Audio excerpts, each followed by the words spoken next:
Hello everyone, उम्मीद करता हूँ कि अब तक आप सभी लोगों ने सेट नंबर 11 को लगा लिया होगा और हम इस वीडियो में बात करेंगे इसके सॉल्यूशंस के बारे में। तो एंड तक देखिएगा और जो भी एक्स्ट्रा फैक्ट होंगे हम उसके बारे में डिस्कस करेंगे। तो चलिए शुरू करते हैं। देखिए फर्स्ट क्वेश्चन कह रहा है कि निम्नलिखित में से कौन सुमेलित है। तो यहाँ पे अगर हम बात करें सिविल मैरिज एक्ट 1872, सती प्रथा पर प्रतिबंध लगाया गया था 1829 में, दास प्रथा पर प्रतिबंध 1843, यहाँ पे ध्यान रखिएगा, विधवा पुनर्विवाह अधिनियम 1856। सभी के सभी बिल्कुल सही तरीके से मैच किया गया, इस वजह से ऑप्शन डी यहाँ पे करेक्ट आंसर है। सेकेंड क्वेश्चन की नील विद्रोह कब घटित हुआ था। देखिए काफ़ी इंपॉर्टेंट क्वेश्चन बन जाता है कि नील विद्रोह की अगर हम बात करें तो ये किसानों द्वारा बंगाल में चलाया गया था। अगर हम बात करें कि बंगाल में कहाँ से स्टार्ट किया गया था, ये ध्यान रखिएगा, यहाँ पे जो बंगाल का नदिया जिला है वहाँ पे गोविंदपुर गाँव से इसको स्टार्ट किया गया था। और अगर हम बात करें कि कब स्टार्ट किया गया था तो 1859 कह सकते हैं, 1859-60 में स्टार्ट हुआ था। और वो उस वक्त के यहाँ पे जो नेता थे, यानी कि हम ये कह सकते हैं कि नील विद्रोह से संबंधित नेता कौन थे, दिगंबर विश्वास और विष्णु विश्वास, ये ध्यान रखिएगा। चलिए आगे बढ़ते हैं। नेक्स्ट क्वेश्चन है कि बौने पौधों को किसके अनुप्रयोग से लंबा किया जा सकता है। तो ध्यान दीजिएगा फ्रेंड्स, मैंने आपको आज इसके बारे में नोट्स प्रोवाइड किया था। पादप हार्मोन जो है उनको अच्छे तरीके से मैंने आपको बता दिया, ठीक है। तो अगर हम बात करें यहाँ पे बौने पौधे को बढ़ाने का जो होता है, लंबा करने का अनुप्रयोग जिब्रेलिन्स हार्मोन के थ्रू, ऑप्शन ए करेक्ट होगा। अगर हम यहाँ पे बात करें साइटोकाइनिन, तो ध्यान दीजिएगा, साइटोकाइनिन जो कि कोशिका विभाजन में मदद करता है। और ऑक्सिन की बात करें तो पौधे की वृद्धि करने वाला भी ये हार्मोन माना जाता है, ठीक है। और एक चीज़ मैं आपको बता दूं, जैसे अगर हम यहाँ पे बात कर ही रहे जिब्रेलिन्स, तो जिब्रेलिन्स की खोज किसने किया था, तो कुरुशोवा, ये याद रखिएगा, कुरुशोवा 1926 में। नेक्स्ट क्वेश्चन है कि मानव शरीर की किन कोशिकाओं में सबसे कम पुनर्योजन शक्ति होती है। सबसे कम पुनर्योजन शक्ति होती है मस्तिष्क कोशिकाएं, ऑप्शन ए यहाँ पे बिल्कुल सही आंसर हो जाता है, ठीक है। चलिए आगे बढ़ते हैं। नेक्स्ट क्वेश्चन है कि जब ग्रीनविच पर रविवार को शाम के 6 बजे हो तो 105 डिग्री पूरब में स्थित स्थान पर दिन का और समय कौन सा होगा। देखिए इस क्वेश्चन को कैसे करते हैं। जैसे कि आपको पता है फ्रेंड्स कि जो ग्रीनविच गुजरता है 0 डिग्री से होकर के, 0 डिग्री जो देशांतर है वो ग्रीनविच माना जाता है। और हम इससे अगर आगे बढ़ते हैं तो ये हमारा प्लस में, जैसे अगर हम इंडिया की बात करें तो आपको पता है कि ग्रीनविच से 5.5 घंटा आ गया, यानी कि प्लस में आ गया, ठीक है, 5.5 घंटा। अब हम यहाँ पे बात करते हैं 105। तो आपको मैं कई बार बता चुका हूँ कि 15 डिग्री जब हम क्रॉस करते हैं तो वो 1 घंटे का समय लेता है, ठीक है। 15 डिग्री बराबर 1 घंटे का समय लेता है। तो बात यहाँ पे 105 डिग्री की है, तो यानी कि 7 के गुना है तो 7 घंटे का समय लगेगा, 7 घंटे का समय लगेगा। तो अब हम आगे बढ़ रहे हैं, यानी कि प्लस में होता है तो पूरब की बात की जाएगा। हम पश्चिम में जाते तो वहाँ पे घटता, लेकिन पूरब में जा रहे हैं तो प्लस में होगा। तो 7 घंटा हम ऐड करेंगे कहाँ पे, शाम को 6 बजे। जब रविवार को शाम को 6 बज रहा है और उसमें हम 7 घंटा ऐड करेंगे तो कहेंगे कि सोमवार हो जाएगा, और वो यानी कि रात का 1 बजेगा। तो रात का 1 बजने का मतलब कि सोमवार कह सकते हैं कि 1 AM हो जाएगा। Right answer will be option A, ठीक है। आई होप कि बात आपने समझा होगा किस तरह से यहाँ पे हम लोगों ने किया है।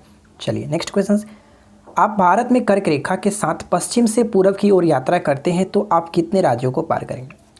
बिना कुछ सोचे समझे आप बस ये समझे कि कर्क रेखा भारत के कितने राज्यों से होकर के गुजरती है, 8 राज्यों से। तो राइट आंसर डी होगा। नेक्स्ट क्वेश्चन की किसी भी स्थान का स्थानीय समय निम्नलिखित में से किसके द्वारा ज्ञात किया जाता है। किसके द्वारा ज्ञात किया जाता है, राइट आंसर ऑप्शन ए, मध्याह्न में सिर के ऊपर स्थित सूर्य के द्वारा। नेक्स्ट वन कि अपने पड़ोसी देशों के साथ भारत की सीमाएं के संबंध में निम्नलिखित कथनों पर विचार कीजिए। तो 2 पॉइंट्स यहाँ पे। पहला पॉइंट कह रहा है कि भारत द्वारा पाकिस्तान के साथ सबसे लंबी अंतर्राष्ट्रीय सीमा साझा होती है। ये पॉइंट्स गलत है, क्योंकि पाकिस्तान के साथ बांग्लादेश के साथ सबसे लंबी अंतर्राष्ट्रीय सीमा साझा होती है। सेकेंड पॉइंट ये कह रहा है कि भारत बखान गलियारे के माध्यम से अफगानिस्तान के साथ सीमा साझा करता है। ये सही है। तो करेक्ट आंसर यहाँ पे केवल और केवल 2 को टिक करेंगे। बाकी चीज़ों के बारे में मैंने आपको PDF में भी दे दिया था, आपने पढ़ा होगा, यहाँ पे आप पढ़ सकते हैं। चलिए नेक्स्ट क्वेश्चन क्या कह रहे हैं, वर्ष की विभिन्न समयावधियों में दिन और रात की लंबाई में विभिन्नता के निम्नलिखित में से कौन से कारक उत्तरदायी है। तो इसका कारण होता है कि पृथ्वी का परिक्रमण और कक्षीय समतल का इसका झुकाव, ऑप्शन ए को टिक कर सकते हैं। आगे बढ़ते हैं। नेक्स्ट क्वेश्चन, लोकटक झील। ध्यान दीजिएगा, लोकटक झील जो कि उत्तर पूर्वी भारत का काफ़ी फेमस ये झील माना जाता है, मीठे पानी की एक झील है। तो यहाँ पे सही हो रहा है। यह भारत के पूर्वोत्तर राज्य मिजोरम में स्थित है। ये पॉइंट्स गलत है, मिजोरम में नहीं, ये मणिपुर में स्थित है। और क्वेश्चंस में आपसे पूछा गया कि असत्य कथन को चुने, तो हम ये कह सकते हैं कि ऑप्शन ए हमारा गलत है, ये मणिपुर में स्थित है, ठीक है। और लोकटक झील हम कह सकते हैं फ्रेंड्स, इसी में हमारा दुनिया का एकमात्र तैरता हुआ जो राष्ट्रीय उद्यान है, किलिम लामजाओ नेशनल पार्क, जैसे हम जानते हैं, कुबु लेमजाओ कह सकते हैं, कुबु लेमजाओ नेशनल पार्क इसी के अंतर्गत आता है। तो यहाँ पे सिर्फ और सिर्फ ऑप्शन ए गलत है, बाकी में कोई दिक्कत नहीं है, सभी के सभी बिल्कुल सही है। अगला पॉइंट, स्लिंग साइक्रोमीटर का उपयोग किसके मापन के लिए किया जाता है? जैसे आपको पता है कि आर्द्रता मापने के लिए हम लोग हाइग्रोमीटर का प्रयोग करते हैं, ठीक है, हाइग्रोमीटर। ठीक उसी तरह के एक और यंत्र होता है जिसको हम लोग जानते हैं स्लिंग साइक्रोमीटर, ये भी आर्द्रता के मापने के लिए होता है। नेक्स्ट क्वेश्चन की निम्नलिखित में से कौन सा कोशिका अंग कोशिकाओं में स्टोर हाउस के नाम से जाना जाता है? कोशिकाओं में स्टोर हाउस के रूप में हम लोग किसे जानते हैं? Right answer will be option D, रिकेक्तिका जो होता है कोशिका में जो कि कह सकते हैं स्टोर हाउस के रूप में जाना जाता है। फिरोजा किसका एक अयस्क या फिर खनिज है? तो ध्यान दीजिएगा, फिरोजा हम कह सकते हैं कि ये हमारा तांबा का अयस्क माना जाता है, ऑप्शन ए करेक्ट आंसर। निम्नलिखित में से किस मुगल बादशाह को वजीर गाजिउद्दीन ने दिल्ली में दाखिल नहीं होने दिया था? गाजिउद्दीन ने दिल्ली में दाखिल नहीं होने दिया था शाह आलम द्वितीय। शाह आलम द्वितीय की जब बात आती है तो वहाँ पे सबसे पहले आपके माइंड में एक चीज़ आना चाहिए, इनके द्वारा 1765 का जो इलाहाबाद की संधि था जिसके तहत बंगाल, बिहार और उड़ीसा की दीवानी अंग्रेजों को सौंपी गई थी। तो ये पॉइंट्स बहुत ज़्यादा इंपॉर्टेंट है, इसके संबंध में याद रखेंगे। चलिए अगला पॉइंट्स क्या है? मुगल प्रशासन में मुहत्सिब कौन थे? मुगल प्रशासन में मुहत्सिब जो थे लोक आचरण अधिकारी को कहते थे, C will be correct answer. Next point है कि दक्षिण भारत में नीलगिरी पहाड़ियों के दक्षिणी छोर पर स्थित पास को क्या कहा जाता है, यानी कि दर्रे को क्या कहा जाता है? दक्षिणी छोर पर जो दर्रा है इसको हम लोग पालघाट दर्रा के नाम से जानते हैं। और पालघाट दर्रा किसको किसको जोड़ता है ये ध्यान रखिएगा, कोचीन को कोयम्बटूर से जोड़ता है। नेक्स्ट पॉइंट, एक विद्युत सर्किट में एक फ्यूज तार का उपयोग किया जाता है।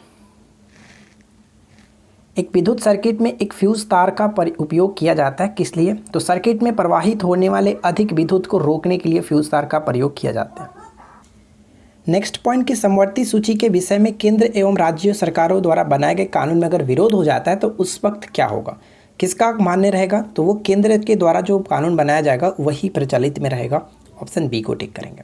नेक्स्ट पॉइंट कि जब महात्मा गांधी की हत्या की गई थी तब किसने कहा था no will believe that a man like this body and soul ever work on the earth? ये बात किसने कही थी? ये बात कही गई थी अल्बर्ट आइंस्टाइन के द्वारा, ऑप्शन सी करेक्ट आंसर है। नेक्स्ट क्वेश्चन बनता है कि ध्वनि तरंगे किसके कारण प्रतिध्वनि उत्पन्न करती है? तो ध्यान दीजिएगा, ध्वनि जो है वो परावर्तन के कारण प्रतिध्वनि उत्पन्न करती है, यानी इको उत्पन्न करती है। लगभग 17 मीटर होना चाहिए जो कि मिनिमम है। नेक्स्ट क्वेश्चन क्या है? महान भारतीय कवि और नाटककार महाकवि कालिदास ने निम्नलिखित में से कौन सी पुस्तक नहीं लिखी थी? तो बताइए कि इनमें से कौन सी पुस्तक जो कि कालिदास से संबंधित नहीं है। पिछली बार के एग्जाम्स में भी पूछा गया था कालिदास के संबंध में एक पुस्तक, और यहाँ पे अगर हम बात करें राइट आंसर क्या होगा? Option C. मालती माधव से संबंधित अगर बात करें तो भवभूति इसके रचयिता थे, और भवभूति की और भी 2 रचना बहुत ज़्यादा इंपॉर्टेंट, जैसे उत्तर रामचरित्र और एक महावीर जो कि चरित्र, ये ध्यान रखिएगा। कालिदास के संबंध में मैंने कुछ पॉइंट्स यहाँ पे नोट डाउन कर दिया, आप इसको अच्छे तरीके से पढ़ लेंगे। क्लियर? चलिए फिलहाल बढ़ते हैं नेक्स्ट क्वेश्चन की तरफ।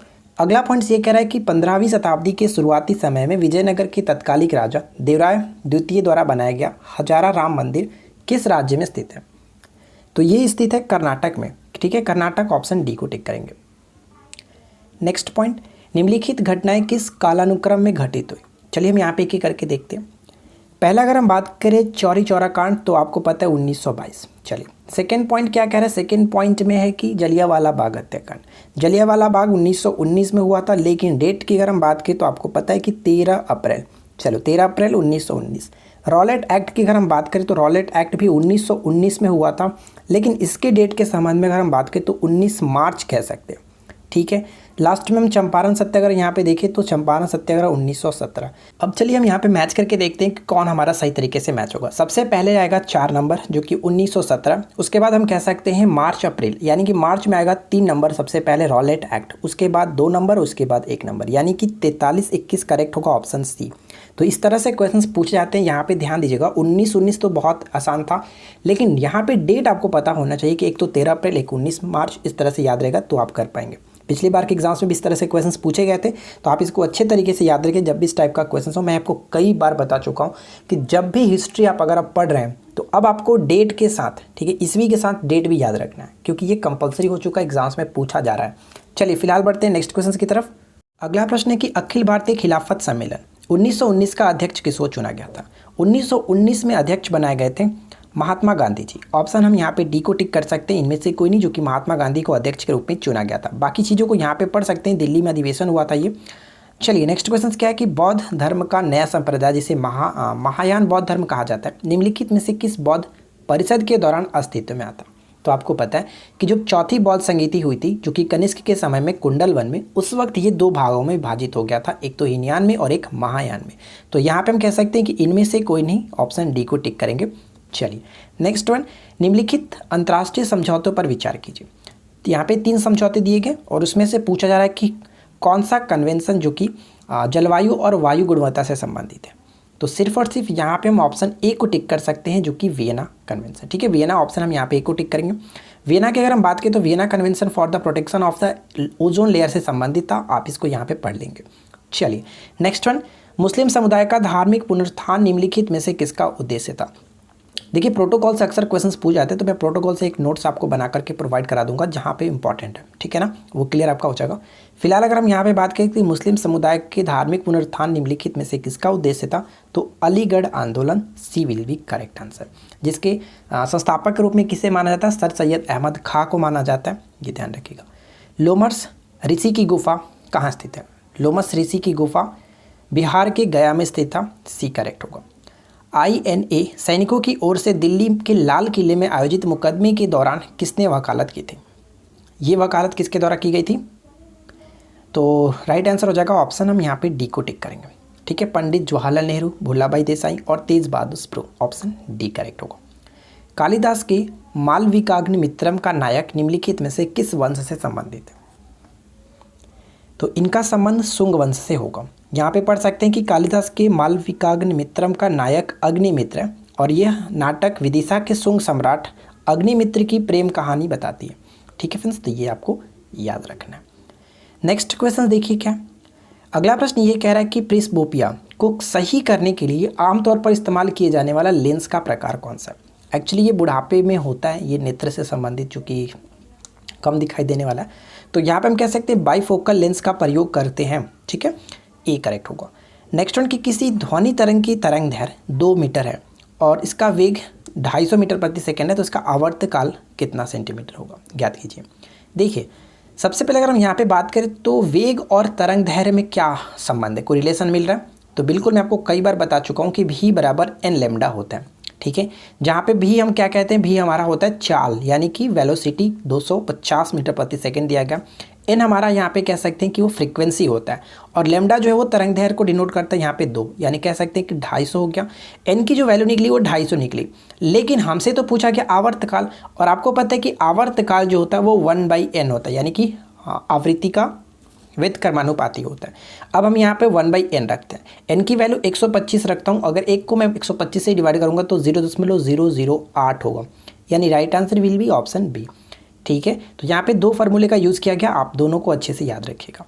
नेक्स्ट क्वेश्चन की रिमोट सेंसिंग टेक्नोलॉजी में लिडार का क्या मतलब है? लिडार का फुल फॉर्म आपको बताना।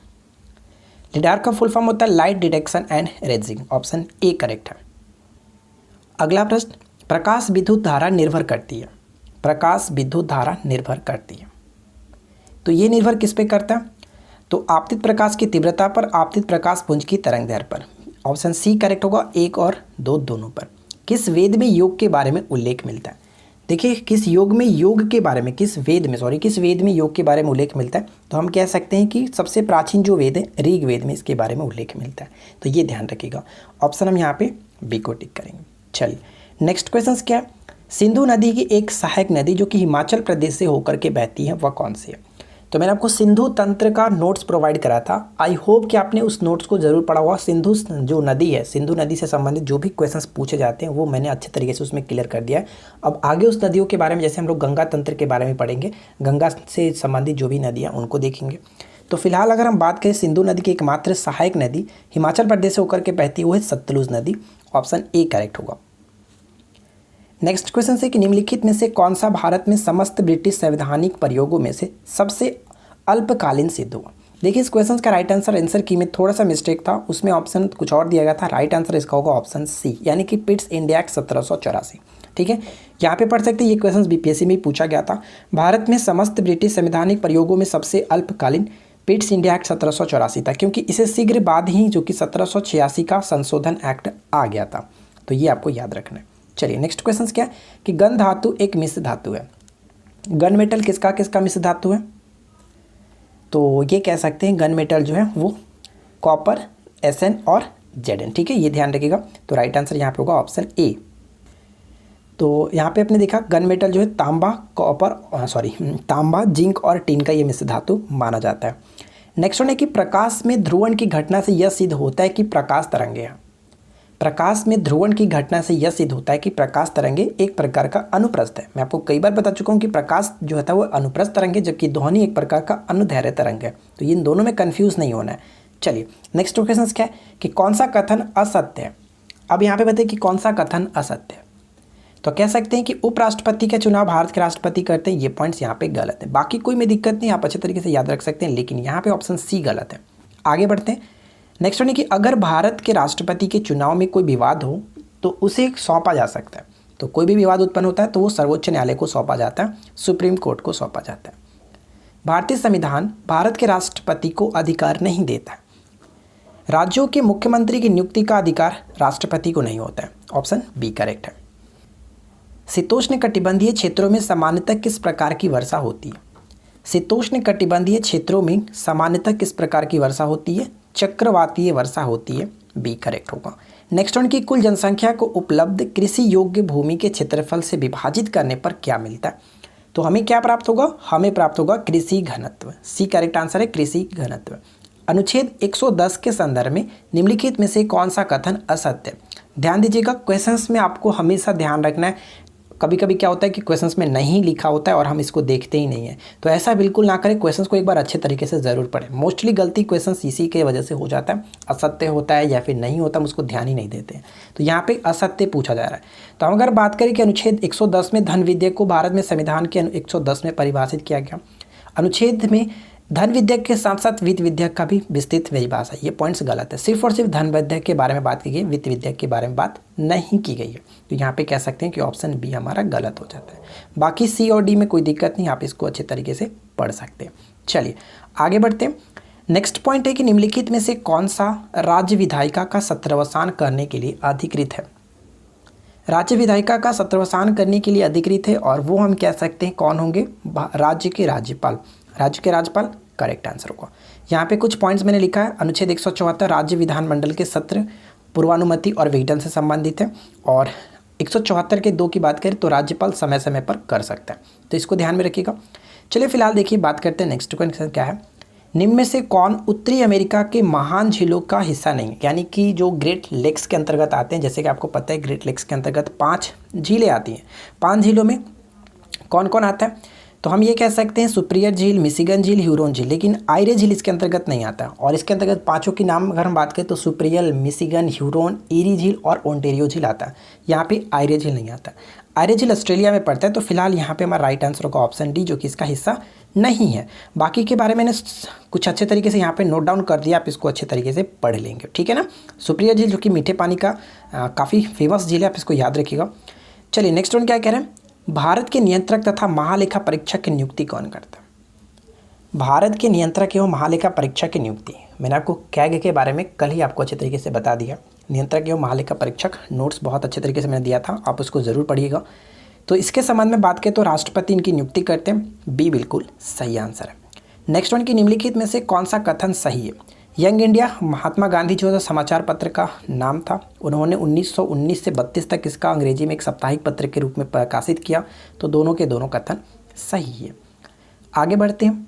चीन के साथ सबसे लंबी सीमा निम्नलिखित में से किस राज्य के साथ लगती है? अकॉर्डिंग टू ऑप्शन अगर हम यहाँ पे देखें तो सबसे लंबी सीमा अरुणाचल प्रदेश, बी को टिक करेंगे। नेक्स्ट क्वेश्चन, निम्नलिखित कथनों पर विचार करें। भारत के नियंत्रक एवं महालेखा परीक्षक यानी कि कैग एक प्राधिकरण है जिसे भारत के संविधान के अनुच्छेद 148 के तहत स्थापित किया गया।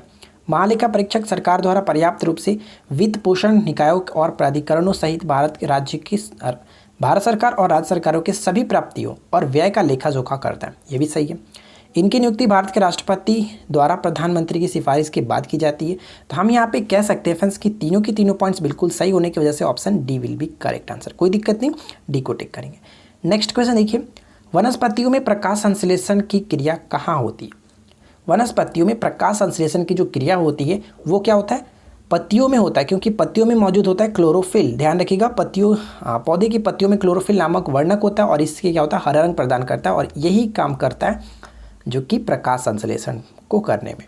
अगला पॉइंट्स, ऑटोमोबाइल में कौन सा दर्पण का उपयोग पीछे की ट्रैफिक देखने के लिए किया जाता है और दर्पण का उपयोग हेडलाइट्स के रूप में किया जाता है। तो देखिए, पीछे के देखने के लिए हम लोग करते हैं साइड मिरर, कह सकते हैं इसका साइड मिरर के रूप में उत्तल दर्पण, जबकि हेडलाइट के रूप में अवतल दर्पण, यानी कि राइट आंसर ऑप्शन बी होगा। आगे बढ़ें, अगला क्वेश्चन। नेक्स्ट वन है कि कंप्यूटर में प्रोसेसिंग डेटा के लिए कौन सी इकाई जिम्मेदार है और इसे कंप्यूटर का इलेक्ट्रॉनिक्स मस्तिष्क भी कहा जाता है।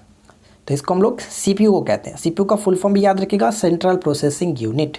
चलिए आगे बढ़ते हैं। निम्नलिखित में से कौन सी जल प्रबंधन युक्ति भारत में लागत का अधिकतम लाभ देने वाली है।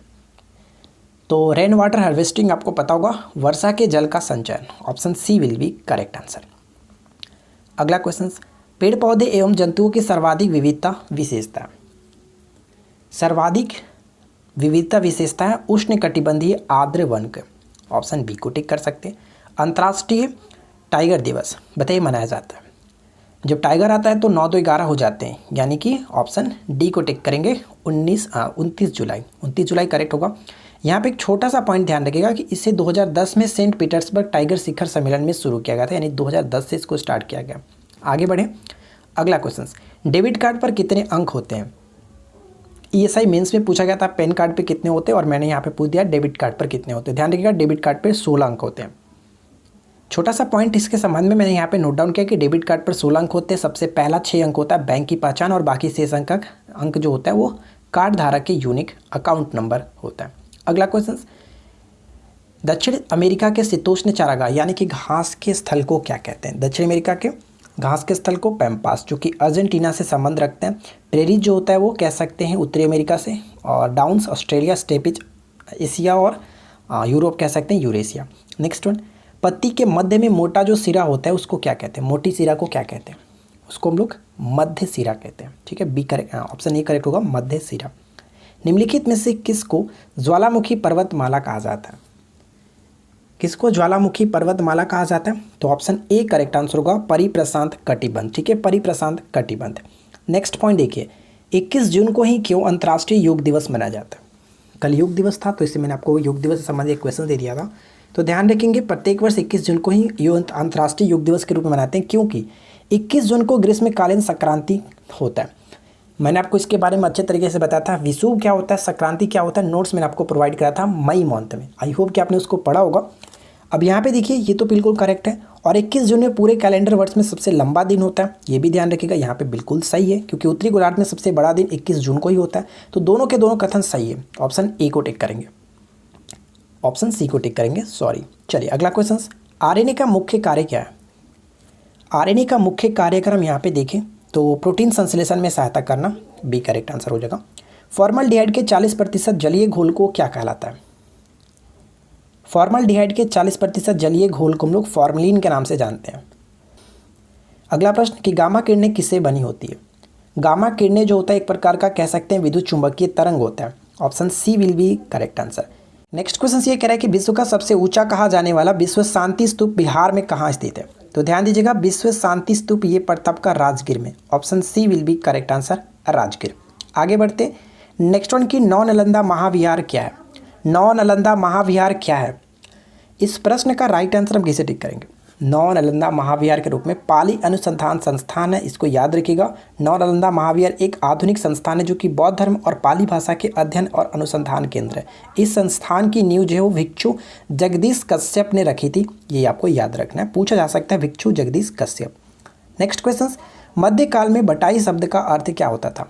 मध्यकाल में बटाई शब्द का अर्थ क्या होता था, तो बटाई हम कहते थे धनकर को। ठीक है, धनकर जो होता था उसी को कहा जाता था बटाई। हुमायूं ने चुनार दुर्ग पर प्रथम बार आक्रमण कब किया था।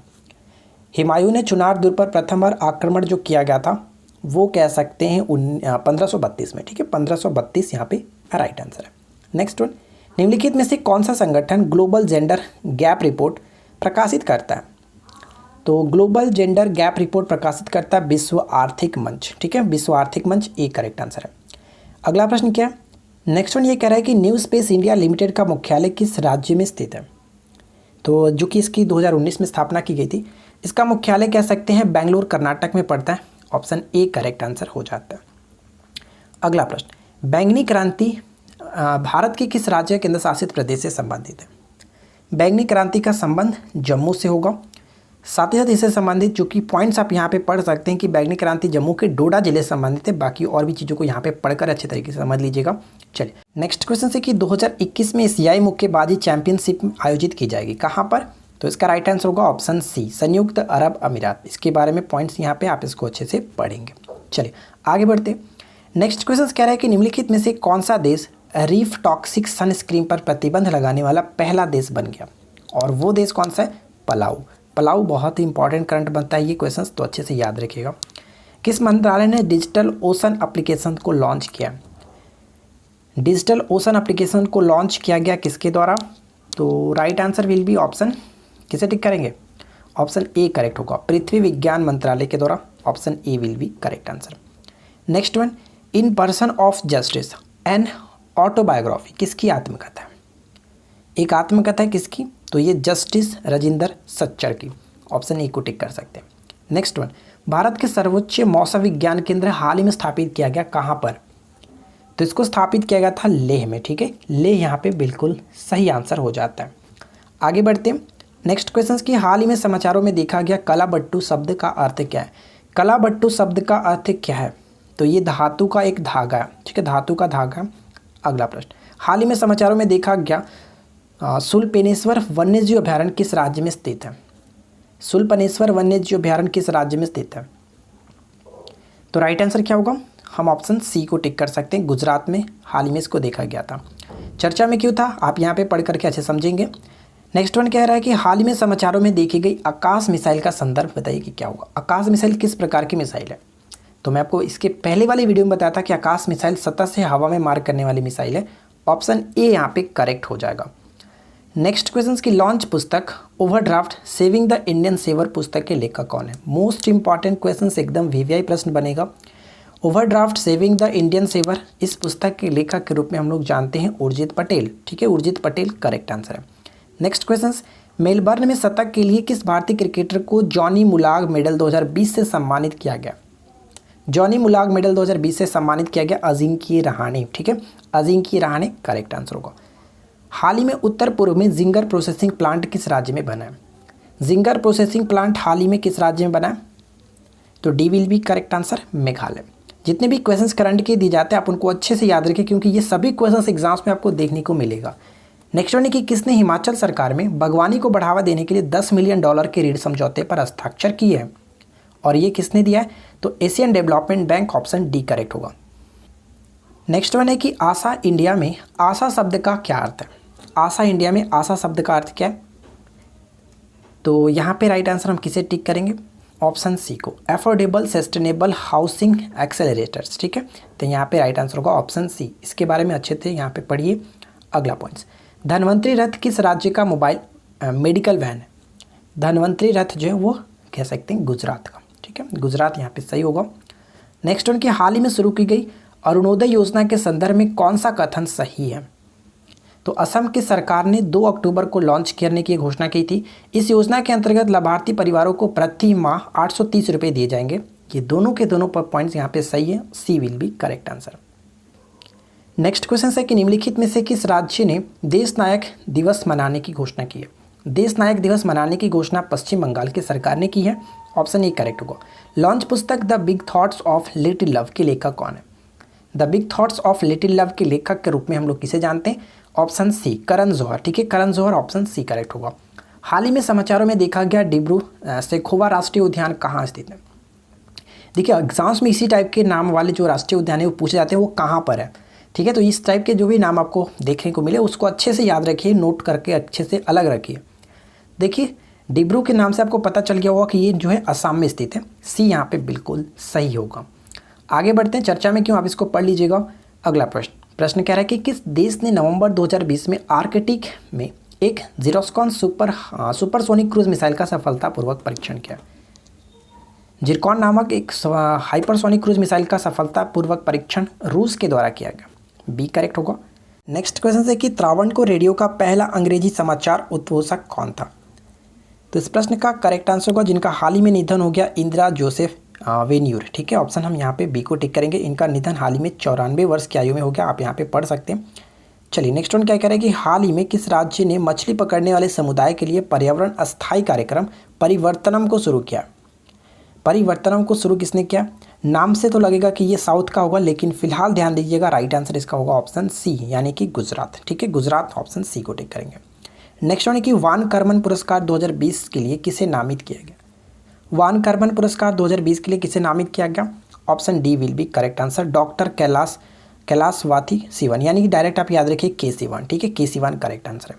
ए सॉन्ग ऑफ इंडिया पुस्तक किसके द्वारा लिखी गई है। ए सॉन्ग ऑफ इंडिया पुस्तक किसके द्वारा लिखी गई है। आज के इस वीडियो में करीब 4 पुस्तक थे और चारों पुस्तक बहुत ज़्यादा इंपॉर्टेंट है, तो आप इसको अलग नोट करके रखिए। जितनी भी पुस्तक आपको दी जाती है आप उसको अलग से नोट करके रखिए, ताकि एग्जाम्स के टाइम पे आपको आसानी हो कि एक साथ आप आसानी से रिवीजन कर पाओ।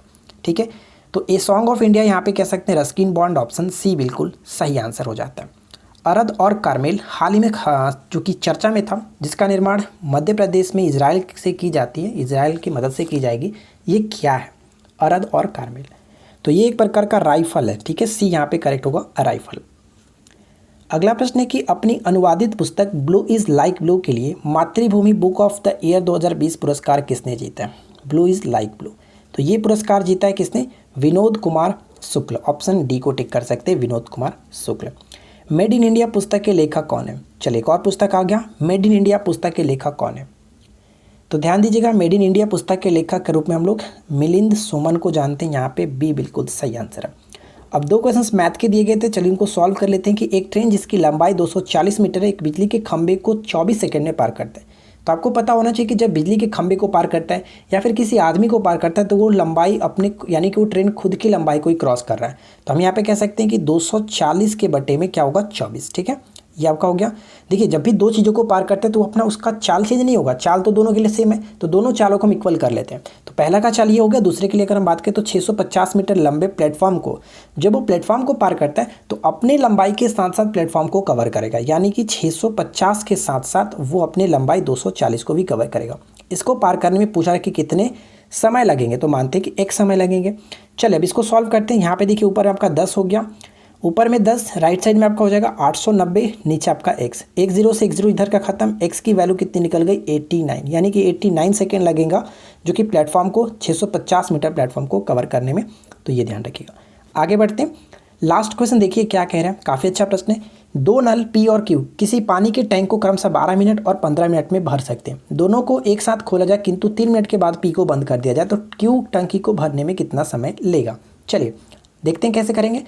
अगर हम मानते हैं कि P जो है वो 12 मिनट में भरता है, Q जो है वो 15 मिनट में भरता है, दोनों के एलसीएम लेंगे तो 12 और 15 का एलसीएम 60 होगा। इसकी एफिशिएंसी 12 25 60, 15 चौका 60। ठीक है, अब क्वेश्चंस में कह रहा है कि दोनों एक साथ खोले जाते हैं, 3 मिनट बाद बंद किया था, यानी कि 3 मिनट तक उन्होंने काम किया। 5 और 4 9 यूनिट के साथ 9 जो कि एफिशिएंसी के साथ 3 मिनट तक काम किया, तो 9 से 27 यूनिट इन्होंने ख़त्म किया। 60 यूनिट टोटल करना था, 27 यूनिट ख़त्म कर दिया। अब कितना बचा होगा, आप कहेंगे 33 यूनिट शेष कार्य बचा है। जब 33 यूनिट शेष कार्य बचा लेकिन P को बंद कर दिया था, अब वो P काम नहीं करेगा, यानी P अपनी कोई एफिशिएंसी का काम नहीं करेगा। अब कौन करेगा, अब सिर्फ और सिर्फ Q करेगा। Q को करना कितना है, 33 यूनिट का काम करना है अपने 4 की एफिशिएंसी के साथ। तो 8 चौका 32 और 1 33, यानी कि कह सकते हैं 8 सही 1/4। इस क्वेश्चन का राइट आंसर हो गया आपका ऑप्शन ए। ठीक है, तो इस टाइप का क्वेश्चंस भी मैंने आपको यूट्यूब भी पढ़ा रखा है, आप उसको यूट्यूब पे देख लीजिएगा। अगर हमारे पेड क्लास को ज्वाइन करना चाहते हैं तो पेड क्लास को ज्वाइन कीजिए, वहाँ पे आपको चैप्टर वाइज मैथ को अच्छे तरीके से कराया जा रहा है। ठीक है, तो आज की इस वीडियो में इतना ही फ्रेंड्स। उम्मीद करता हूँ कि आपको ये सभी चीज़ें अच्छे तरीके से समझ में आ गई होगी। हम मिलते हैं नेक्स्ट क्लास में, जो कि कल आपका एक सेट आएगा, आप उसको अच्छे तरीके से सॉल्व कीजिएगा। यूट्यूब पे आज मैंने एक वीडियो डाला था सेट का, अगर आपने उसको नहीं देखा तो वहाँ पर भी काफ़ी अच्छे अच्छे क्वेश्चन दिए गए। वहाँ पर आपको देखिए करंट को कब कवर करना है, करंट का जाकर के वहाँ पर पढ़िए, काफ़ी अच्छे तरीके से मैथ के क्वेश्चन थे। चलिए मिलते हैं नेक्स्ट क्लास में। Thanks for watching.